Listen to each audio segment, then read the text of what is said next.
Hello viewers, I doctor S B K Lal welcome you all in my YouTube channel. मेरे YouTube channel में आपका बहुत बहुत स्वागत है। अगर आप इस चैनल पर नए हैं तो चैनल को सब्सक्राइब कर लें।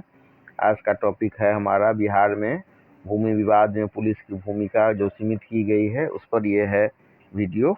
तो बिहार में भूमि विवाद एक गंभीर और पुरानी समस्या रही है। जनसंख्या घनत्व, भूमि का बंटवारा, अस्पष्ट राजस्व अभिलेख, पारिवारिक विवाद और गरीबी जैसे कारणों से भूमि संबंधी झगड़े अक्सर सामने आते हैं। ऐसे विवाद कई बार हिंसा, मारपीट और आपराधिक मामलों का रूप ले लेते हैं। इसी स्थिति में पुलिस की भूमिका कानून व्यवस्था बनाए रखने में अत्यंत महत्वपूर्ण हो जाती है। भूमि विवाद मूलतः दीवानी प्रकृति के होते हैं, यानी कि सिविल नेचर का ये मामला होता है।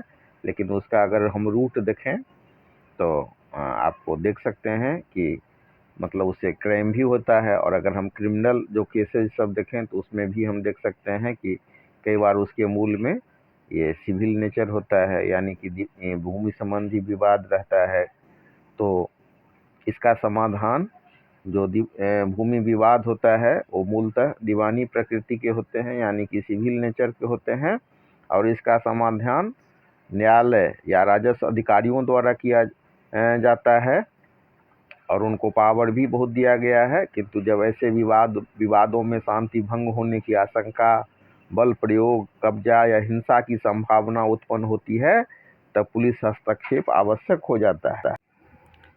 तो जब ऐसे विवादों में शांति भंग होने की आशंका, बल प्रयोग, कब्जा या हिंसा की संभावना उत्पन्न होती है तब पुलिस हस्तक्षेप आवश्यक हो जाता है। तो पुलिस का मुख्य दायित्व है कि वह कानून व्यवस्था बनाए रखे, किसी भी पक्ष को बलपूर्वक कब्जा करने से रोके और आम नागरिकों की सुरक्षा सुनिश्चित करे। बिहार में भूमि विवाद की स्थिति पुलिस दंड प्रक्रिया कानून अब BNSS के तहत कार्रवाई करती है। धारा 126, 130, पूर्व में CRPC 144 आदि के अंतर्गत निषेधाज्ञा लागू कर भीड़ या हिंसा को रोका जाता है। यदि स्थिति गंभीर है तो पुलिस दोनों पक्षों को पाबंद कर सकती है और मामला न्यायालय या प्रशासन को भेजती है। इसके अतिरिक्त संज्ञेय अपराध होने पर FIR दर्ज कर जांच करना भी पुलिस का कर्तव्य है।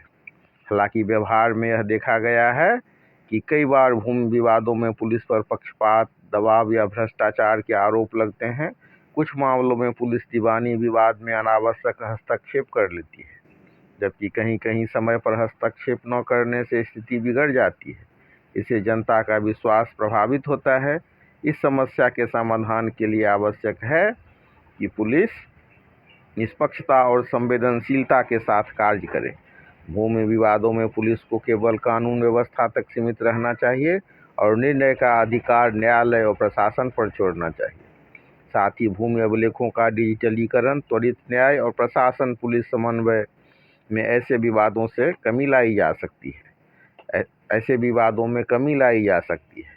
तो इस तरह से बिहार में भूमि विवादों में पुलिस की भूमिका निर्णायक नहीं बल्कि संतुलनकारी और सुरक्षात्मक है। इसी चीज़ को ध्यान में रख करके सरकार ने ये फैसला किया है कि भूमि विवाद में पुलिस की जो कार्रवाई है और उसको जो हस्तक्षेप करने का पावर है उसको सीमित किया गया है, और ताकि जो उचित जो प्राधिकार हो उसके मदद से कार्रवाई की जा सके। यदि पुलिस निष्पक्ष, कानून सम्मत और जनहितैषी दृष्टिकोण अपनाए तो भूमि विवादों से उत्पन्न हिंसा और अराजकता को काफ़ी हद तक रोका जा सकता है। वर्तमान समय में बिहार में भूमि विवाद, पारिवारिक झगड़े और संपत्ति से जुड़े मामलों में पुलिस की भूमिका को जानबूझकर सीमित किया गया है। प्रशासन और न्यायालयों का यह स्पष्ट रुख है कि भूमि विवाद मूलतः दीवानी राज्य सरकार और उच्च न्यायालय के निर्देशों के अनुसार पुलिस को यह अधिकार नहीं है कि वह भूमि के स्वामित्व या कब्जे का निर्णय करे। पुलिस का कार्य केवल इतना है कि वह विवाद के दौरान शांति बनाए रखे, बलपूर्वक कब्जा रोके और हिंसा की आशंका होने पर निवारक कार्रवाई करे। BNSS के अंतर्गत निषेधाज्ञा, पाबंदी और शांति भंग की रोकथाम तक ही पुलिस की भूमिका निर्धारित की गई है। इस भूमिका को सीमित करने का मुख्य कारण यह है कि अतीत में भूमि विवादों में पुलिस हस्तक्षेप से भ्रष्टाचार, पक्षपात और अवैध वसूली के आरोप लगते रहे। कई मामलों में पुलिस की सक्रियता से विवाद सुलझने के बजाय और उलझ गए। इसीलिए प्रशासन ने पुलिस को निर्णयकर्ता नहीं बल्कि सुरक्षा प्रदाता की भूमिका में रखा है। हालांकि पुलिस की सीमित भूमिका के कुछ नकारात्मक परिणाम भी आए हैं। कई बार पुलिस दीवानी मामला कहकर समय पर हस्तक्षेप नहीं करती, जिससे विवाद हिंसक रूप ले लेता है। आम नागरिक को यह भ्रम रहता है कि उसकी तत्काल सुरक्षा की जिम्मेदारी कौन लेगा। इससे जनता में असंतोष और अविश्वास की स्थिति बनती है। तो समाधान यह नहीं है कि पुलिस को पूरी तरह अलग कर दिया जाए, बल्कि आवश्यक है कि पुलिस प्रशासन और न्यायालय के बीच स्पष्ट समन्वय हो। पुलिस को कानून व्यवस्था तक सीमित रखते हुए भी समय पर प्रभावी हस्तक्षेप का अधिकार मिलना चाहिए, लेकिन कुछ सीमा तक, ताकि हिंसा और अराजकता को रोका जा सके। लेकिन जो कदम उठाया गया है वो बहुत सोच समझ करके, और इसमें भ्रष्टाचार, अराजकता और पुलिस की बर्बरता भी रुकेगी। और पुलिस के मदद से जो असामाजिक तत्व और जो ब्रोकर लोग होते थे वो कब्जा कर लेते थे ज़मीन पर, उस पर रोक लगेगा। और अगर सक्षम प्राधिकार निर्णय देगा तो पूरा विवेकपूर्ण ढंग से फैसला होगा।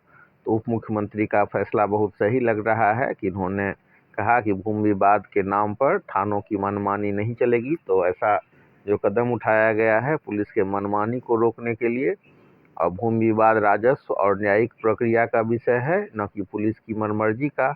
तो भूमि सुधार जन कल्याण संवाद के दौरान यह बात सामने में आई कि कानून व्यवस्था के नाम पर पुलिस द्वारा अनावश्यक हस्तक्षेप किया गया। तो पुलिस का काम केवल शांति और कानून व्यवस्था बनाए रखना है, न कि दखल कब्जा दिलाना।